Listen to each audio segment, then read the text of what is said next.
வணக்கம். உலக சோசலிச வலைத்தளம். இந்திய ஸ்டாலினிஸ்டுகள் பெருவணிக காங்கிரஸ் கட்சியுடனான கூட்டணியை ஆழமாக்குவதற்காக பீகார் தேர்தல்களை பயன்படுத்துகின்றனர். அருண்குமார், 6 நவம்பர் 2020. இந்தியாவின் முக்கிய ஸ்டாலினிச நாடாளுமன்ற கட்சிகள் இந்திய கம்யூனிஸ்ட் கட்சி, மார்க்சிஸ்ட் அல்லது சிபிஎம் மற்றும் இந்திய கம்யூனிஸ்ட் கட்சி சிபிஐ ஆகியவை பீகார் மாநில சட்டமன்ற தேர்தல்களை பயன்படுத்தி பெருவணிக காங்கிரஸ் கட்சியுடனான பிற்போக்குத்தனமான கூட்டணியை ஆழப்படுத்துகின்றன. சமீப காலம் வரை நேரு காந்தி குடும்ப தலைமையிலான காங்கிரஸ் கட்சி இந்திய முதலாளித்துவத்தின் விருப்பமான அரசாங்க கட்சியாக இருந்தது. 124 மில்லியன் மக்கள் தொகையுடன் பீகார் இந்தியாவின் 2வது பெரிய மாநிலமாகும். இது மிகவும் வறிய நிலையில் உள்ளது. பீகார் தற்போது மாநில முதல்வர் நிதிஷ்குமார் தலைவராக இருக்கும் ஜனதா தளம் ஐக்கியம் JDU மற்றும் இந்திய யூனியன் அல்லது தேசிய அரசாங்கத்தில் தலைமை வகிக்கும் இந்து மேலாதிக்க பாரதிய ஜனதா கட்சிக்கும் பிஜேபி இடையிலான கூட்டணியால் ஆளப்படுகிறது. கோவிட்-19 தொற்று நோயை மத்திய அரசு பேரழிவுகரமான முறையில் கையாண்டமை, அதனால் மில்லியன் கணக்கான புலம்பெயர்ந்த தொழிலாளர்கள் பீகாருக்கு திரும்ப வேண்டிய கட்டாயம் மற்றும் வேலையின்மை மற்றும் சமீபத்தில் வறிய சிறு விவசாயிகளின் இழப்பில் வேளாண் வணிகத்தை அதிகரிக்கும் மசோதா ஆகியவற்றின் காரணமாக JDU பிஜேபி கூட்டணி பெருகிய மக்கள் கோபத்தை எதிர்கொள்கிறது. இதற்கு பிஜேபி இந்திய பேரினவாதத்தை தூண்டிவிடுவதன் மூலமாக பதிலளித்துள்ளது. பிரதம மந்திரி நரேந்திர மோடியே தேர்தல் பேரணிகளில் இவற்றிற்கு தலைமை தாங்குகிறார். சிபிஎம் மற்றும் சிபிஐ ஆகியவை மகாகத்பந்தன் கிராண்ட் அலையன்ஸில் பெயரளவிலான பங்காளிகள். அது தேர்தல் மற்றும் வருங்கால அரசாங்கத்திற்கான ஒரு கூட்டாகும். இது பீகாரை தளமாக கொண்ட சாதி கட்சியான ராஷ்டிரிய ஜனதா தளம் RJD தலைமையிலானது. காங்கிரஸ் கட்சி RJDயின் முன்னணி பங்காளியாகும். மகாகத்பந்தனில் இந்திய கம்யூனிஸ்ட் கட்சி மார்க்சிச லெனினிச விடுதலையும் இணைந்துள்ளது. 1970களில் மற்றும் 1980களில் விவசாயிகளை அடிப்படையாக கொண்ட மக்கள் போர் மூலம் புதிய ஜனநாயகம் ஒன்றை நிறுவுவதற்கான அரசியல் ரீதியான பேரழிவு முயற்சியை கைவிட்டு தங்களை முதலாளித்துவ நாடாளுமன்ற மற்றும் எதிர்ப்பு அரசியலில் ஒருங்கிணைத்த பல இந்திய மாவோயிஸ்ட் குழுக்களில் இது மிக முக்கியமானது.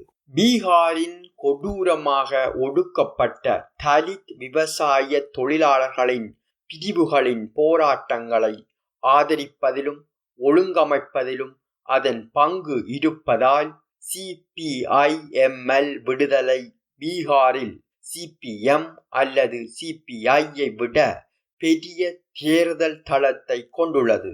சீர்திருத்தவாதி மற்றும் சமூக பாசிசவாதி என்று அது நீண்ட காலமாக கண்டனம் செய்த பழைய ஸ்டாலினிச நாடாளுமன்ற கட்சிகளைப் போலவே CPIML விடுதலையும் ஒரு இடதுசாரி மற்றும் கம்யூனிச சக்தியாக பெற்றுக்கொண்ட நம்பகத்தன்மை எதுவாக இருந்தாலும் அதை பயன்படுத்தி உழைக்கும் மக்களை இந்தியாவின் பேராசை மிக்க ஆளும் மேல்தட்டின் வலதுசாரி கட்சிகள் பின்னால் கட்டி இழுத்துச் செல்கிறது. சிபிஎம் மற்றும் சிபிஐ நீண்ட காலமாக CPIML விடுதலையுடன் உறைபனி உறவுகளை கொண்டிருந்தன. ஆனால் பூகோள மூலதனத்திற்கான மலிவான தொழிலாளர் புகலிடமாக இந்தியாவை மாற்றுவதற்கான முதலாளித்துவத்தின் உந்துதலுக்கு ஆதரிப்பதிலும் வசதி செய்வதிலும் அவர்களின் பங்கின் காரணமாக தொழிலாள வர்க்கத்திற்குள் அவர்களுக்கு இருந்த ஆதரவு தளம் கடந்த தசாப்தத்தில் இரத்த கசிவு அடைந்துள்ளது. இதன் விளைவாக தொடர்ச்சியான தேர்தல் தோல்விகள் ஏற்பட்டன. இதன் விளைவாக பிரதான ஸ்டாலினிச நாடாளுமன்ற கட்சிகள் சிபிஐ எம்எல் விடுதலையின் அரசியல் கருத்துகளுக்கு இணக்கமாக பதிலளித்துள்ளன. பிந்தையது இப்போது விரிவாக்கம் செய்யப்பட்ட இடது முன்னணியில் சிபிஎம் மற்றும் சிபிஐயுடன் அதிகரித்த அளவில் கூட்டை உருவாக்கியுள்ளது. அவர்களின் முந்தைய வேறுபாடுகள் எதுவாக இருந்தாலும் 3 ஸ்டாலினிச மாவோயிஸ்ட் கட்சிகள் மோடியையும் அவரது இந்து மேலாதிக்க பாஜகவையும் முதலாளித்துவ வர்க்கம் தழுவிய நிலையில் வர்க்க மோதல் வியத்தகு முறையில் கூர்மையடையும் போது கூர்மையாக வலதுபுறமாக திரும்புவதன் மூலம் பதிலளித்துள்ளன. நூற்றுக்கணக்கான மில்லியன் மக்கள் வேலைகள் அல்லது வருமானம் இல்லாமல் ஒரு மோசமான முறையில் தயாரிக்கப்பட்ட கோவிட்-19 பொது முடக்கத்தை விதித்த பின்னர் மோடி அரசாங்கம் சமூக நோய் எதிர்ப்பு சக்தி என்ற கொலைகார கொள்கையை செயல்படுத்த திரும்பியது. எதிர்க்கட்சி தலைமையிலான மாநில ஆட்சியின் ஆதரவுடன் அது அநேகமாக கட்டுப்பாடின்றி நோய் தொற்று பரவுவதை அனுமதித்தது. எனவே இந்திய பெருவணிகத்தினர் மீண்டும் பெரும் லாபத்தை ஈட்ட தொடங்க முடியும். கோவிட்-19 தொற்றுக்களின் எண்ணிக்கையில் இந்தியா அமெரிக்காவிற்கு அடுத்தபடியாக 2வது இடமாக மாறியுள்ள நிலையில் பொருளாதாரத்துக்கு புத்துயிரளிக்க வேண்டும் என்ற பெயரில் மோடி அரசு தொடரான புதிய தாராளமய தொழிலாளர் மற்றும் விவசாய சீர்திருத்தங்கள் மூலம் விரைந்து வந்து பூகோள முதலீட்டிற்கான ஒரு காந்தமாக இந்தியாவை மாற்றுவதை நோக்கமாக கொண்ட ஒரு துடைத்து கட்டும் தனியார்மயமாக்கல் இயக்கத்தை முடுக்கிவிட்டுள்ளது. இந்தியாவின் ஆளும் உயரடுக்கின் உற்சாகமான ஆதரவுடன் பாஜக இந்தியாவை சீனாவுக்கு எதிரான அமெரிக்க ஏகாதிபத்தியத்தின் இராணுவ மூலோபாய தாக்குதலில் இன்னும் நெருக்கமாக ஒருங்கிணைத்துள்ளது. இந்த மாதம் முதல் தடவையாக இந்தியா அமெரிக்காவுடனும் அதன் பிரதான ஆசிய பசிபிக் ஒப்பந்த கூட்டாளிகளுடன் ஒரு கூட்டு கடற்பயிற்சியில் ஈடுபட அழைப்பு விடுத்துள்ளது. சிபிஎம், சிபிஐ மற்றும் அவர்களின் மாவோயிச ஸ்டாலினிச சகோதரன் சிபிஐ எம்எல் விடுதலை ஆகியோர் காங்கிரஸ் மற்றும் ஆர்ஜேடி மற்றும் தமிழ்நாட்டில் திமுக போன்ற ஒரு திரளான வலதுசாரி பிராந்தியவாத மற்றும் ஜாதி அடிப்படையிலான கட்சிகளுக்கு வழங்கும் கேவலமான ஆதரவை நியாயப்படுத்த வாதிடுவது என்னவென்றால், இந்து மேலாதிக்க பாஜக மற்றும் அதன் தீவிர வலதுசாரி கூட்டாளிகளை எதிர்த்து போராட இதுபோன்ற கூட்டணிகள் அவசியம். எவ்வாறாயினும் இடது கட்சிகள் வர்க்க போராட்டத்தை முறையாக அடக்குதல் மற்றும் தொழிலாள வர்க்கத்தை இந்திய முதலாளித்துவத்தின் கட்சிகளுக்கு கீழ்ப்படிய செய்தல் ஆகியவை அரசியல் வலதுசாரிகளை பலவீனப்படுத்துவதற்கு பதிலாக அவற்றை பலப்படுத்தவும் ஊக்கப்படுத்தவும் தான் சேவை செய்துள்ளன. ஜனநாயக மற்றும் மதச்சார்பற்ற என்றழைக்கப்படும் சக்திகளை, அதாவது இந்திய முதலாளித்துவத்தின் மற்ற கட்சிகளில் இருக்கும் அதன் கன்னைவாத எதிராளி பிரிவினரை அணிதிரட்டுவதன் மூலமாக பாஜகவை ஆட்சிக்கு வரவிடாமல் தடுக்க முடியும் என்பதுதான் கடந்த 3 தசாப்தங்களாக சிபிஎம் மற்றும் சிபிஐ கூறி வந்த முதன்மையான உடனடியான அல்லது தந்திரோபாய குறிக்கோளாக இருந்தது. ஆயினும் பாஜகவும் அதன் இந்து வலதும் முன்னெப்போதையும் விட வலிமையானவையாக இருக்கின்றன. ஏனென்றால் ஸ்டாலினிஸ்டுகள் தொழிலாள வர்க்கத்தை அரசியல் ரீதியாக முடக்கினர். சந்தை சார்பு கொள்கைகளையும் அமெரிக்க ஏகாதிபத்தியத்துடன் ஒரு மூலோபாய பங்காளித்துவத்தையும் பின்பற்றிய வலதுசாரி அரசாங்கங்களுக்கு கீழ்ப்படிய செய்தனர். சமூக நெருக்கடிக்கு தனது சொந்த சோசலிச தீர்வை முன்னெடுப்பதில் இருந்து தொழிலாள வர்க்கம் தடுக்கப்பட்ட நிலையில் வெகுஜன வேலையின்மை, தேக்க நிலை, வருமானங்கள் மற்றும் பரவலான சமூக சமத்துவமின்மை ஆகியவற்றின் மீதான பரந்தளவிலான சமூக கோபத்தை பாஜக வாய்ச்சவடால்கள் மூலமாக பயன்படுத்த முடிந்தது. இது எதுவுமே ஸ்டாலினிஸ்டுகளையோ அல்லது அவர்களின் புதிய மாவோயிச கூட்டாளிகளையோ இடைநிறுத்தவில்லை. சிபிஐ தேசிய செயலாளர் டி ராஜா மற்றும் சிபிஐ எம்எல் விடுதலை அரசியல் பணியக உறுப்பினர் கவிதா கிருஷ்ணன் ஆகியோருடன் இணைந்து செய்தியாளர் கூட்டத்தில் உரையாற்றிய சிபிஎம் பொதுச் செயலாளர் சீதாராம் யெச்சூரி, மோடி அரசாங்கத்தை பலவீனப்படுத்துவதும் இறுதியில் பதவி நீக்கம் செய்வதும் நாட்டில் ஜனநாயகத்திற்கு அவசியம், அதற்கு பீகாரில் மகாகத்பந்தனின் வெற்றி வழிவகுக்கும். சிபிஐ தேசிய செயலாளர் டி ராஜா அக்டோபர் 23 அன்று இந்துவுக்கு அளித்த பேட்டியில் பாஜக மற்றும் அதன் கூட்டாளிகளை தோற்கடிப்பதே முதன்மை நோக்கமாக இருக்க வேண்டும் என்று வலியுறுத்தினார். அவர் மேலும் கூறுகையில், இந்த இலக்கை அடைய அனைத்து மதச்சார்பற்ற ஜனநாயக சக்திகளும் ஒன்றிணைய வேண்டும். இப்போது பாஜக ஆர்எஸ்எஸ் அரசியலமைப்பிற்கும் நம் நாட்டின் ஜனநாயக அமைப்பு முறை மற்றும் நமது சமூகத்தின் மதச்சார்பற்ற கட்டுமானத்திற்கும் பெரும் அச்சுறுத்தலை ஏற்படுத்தியுள்ளது. நமது நாடும் அரசியல் அமைப்பும் பாதுகாக்கப்பட வேண்டும் என்றார். இந்திய முதலாளித்துவ அரசின் நிறுவனங்கள், நமது அரசியல் அமைப்பு, பாராளுமன்றம், நீதிமன்றங்கள் மற்றும் இராணுவம் ஆகியவை பாஜகவுக்கு எதிரான ஜனநாயக அரண் என்ற பொய்யை ஸ்டாலினிஸ்டுகள் முறையாக ஊக்குவித்துள்ளனர். உண்மையில் பிரிட்டிஷ் காலனித்துவ ஆட்சியிடமிருந்து மொத்தமாக கையகப்படுத்தப்பட்ட இந்த அரசு நிறுவனங்கள் மீண்டும் மீண்டும் இரக்கமின்றி தொழிலாள வர்க்கத்தை நசுக்கியுள்ளன.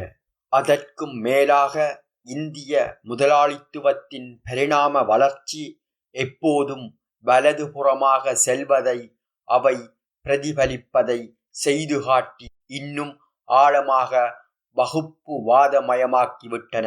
தரை மட்டமாக்கப்பட்ட பப்ரி மஜித் இருந்த இடத்தில் ராமருக்கு ஒரு கோவில் கட்டுவதற்கும் மற்றும் காஷ்மீரில் தொடர்ந்து அடக்குமுறைக்கும் உச்ச நீதிமன்றத்தின் முத்திரை குத்தப்பட்டது. சிபிஐ-எம்எல் விடுதலையும் கூட இதே போன்ற தீங்கு விளைவிக்கும் பாத்திரத்தை வகிக்கிறது. பொதுச் செயலாளர் தீபங்கர் பட்டாச்சார்யா தனது கட்சியின் தேர்தல் அறிக்கையை வெளியிடும் போது மோசடியாக கூறினார். ஊழல், சொந்த பந்தங்களுக்கு சலுகை, வகுப்புவாதம், நிலப்பிரபுத்துவ எதிர்வினை மற்றும் எதேச்சதிகார சக்திகளை தோற்கடிக்க இடது அணியினர் இடதுசாரிகளின் போராடும் மரபுகளை மீட்டெடுக்க ஒன்றுபடுகிறார்கள். இது ஒரு வெட்கமில்லாத மோசடி. மாவோயிஸ்டுகள் மற்றும் ஸ்டாலினிஸ்டுகளின் கூட்டாளிகள் பிற்போக்குத்தனமான இனவியல், வகுப்புவாத மற்றும் சாதி அரசியலில் மூழ்கியிருக்கிறார்கள். இந்த கட்சிகள் அனைத்தும் ஸ்டாலினிச சிபிஎம் மற்றும் சிபிஐ ஆகியவை உட்பட சமூக ரீதியாக தீங்கு விளைவிக்கும் முதலீட்டாளர் சார்பு கொள்கைகளை நடைமுறைப்படுத்தியுள்ளன. இதன் விளைவாக மக்கள் தொகையில் முக்கால்வாசி மக்கள் ஒரு நாளைக்கு $2.50 குறைவாக வாழப் போராடும் ஒரு நாட்டில் வறுமை மற்றும் பொருளாதார பாதுகாப்பின்மை ஆழமடைகின்றன. பிற்போக்குத்தனமான முதலாளித்துவ கட்சிகளிடையே மதச்சார்பற்ற கூட்டாளிகளை தேடுவதில் ஸ்டாலினிஸ்டுகள் அனைத்து விதமான வகுப்புவாத சக்திகளையும் சக பயணிகளையும் அரவணைக்க தயாராக உள்ளனர். மகாராஷ்டிராவில் உள்ள பாசிச சிவசேனாவுடன் காங்கிரஸ் கட்சியின் தற்போதைய அரசாங்க கூட்டணிக்கு அவர்கள் தங்கள் ஆசீர்வாதத்தை வழங்கியுள்ளனர். 2014 முதல் 2017 வரையிலான 4 ஆண்டுகளில் JDU பாஜகவிடம் இருந்து விலகிய போது ஸ்டாலினிஸ்டுகள் அதை ஒரு கூட்டாளியாக கருதி அதை ஒரு மதச்சார்பற்ற கட்சியாக அறிவித்தனர்.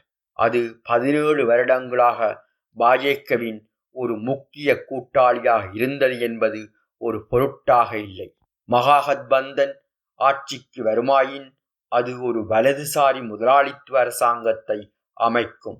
இந்திய முதலாளித்துவத்தின் சந்தை சார்பு நிகழ்ச்சி நிரலை காங்கிரஸ் கட்சி ஆரம்பித்து நீண்ட காலத்திற்கு தலைமை தாங்கியது மட்டுமல்லாமல் இந்து வலதுடன் ஒத்துழைத்த நீண்ட வரலாற்றை கொண்டுள்ளது. இது பாப்ரி மஸ்ஜித் மீதான உச்ச நீதிமன்றத்தின் தீர்ப்பை பாராட்டியதுடன் கடந்த ஆகஸ்டில் மோடி இந்து கோவிலை கட்டியெழுப்பிய போது அதன் ஒரே புகார் அது அழைக்கப்படவில்லை என்பதுதான். சீனாவுடனான தற்போதைய எல்லை மோதலின் போது காங்கிரஸ் கட்சி பல முறை மோடியை பலமிருந்து தாக்கியுள்ளது. அவர் பெய்ஜிங்கிற்கு எதிராக போதுமான அளவு ஆக்ரோஷத்தை காட்டவில்லை என்று குற்றம் சாட்டினார். RJDயை பொறுத்தவரை அதன் ஊழல் மற்றும் சாதி அடிப்படையிலான விண்ணப்பங்களுக்கு அது இழிபுகழ் பெற்றது. சமூக நீதிக்காக முன்னின்று போராடுவதாக கூறும்போது அது ஒரு குறுகிய சாதி அடிப்படையை கொண்ட மேல் அடுக்கின் நலன்களை உயர்த்தி பிடிக்கிறது.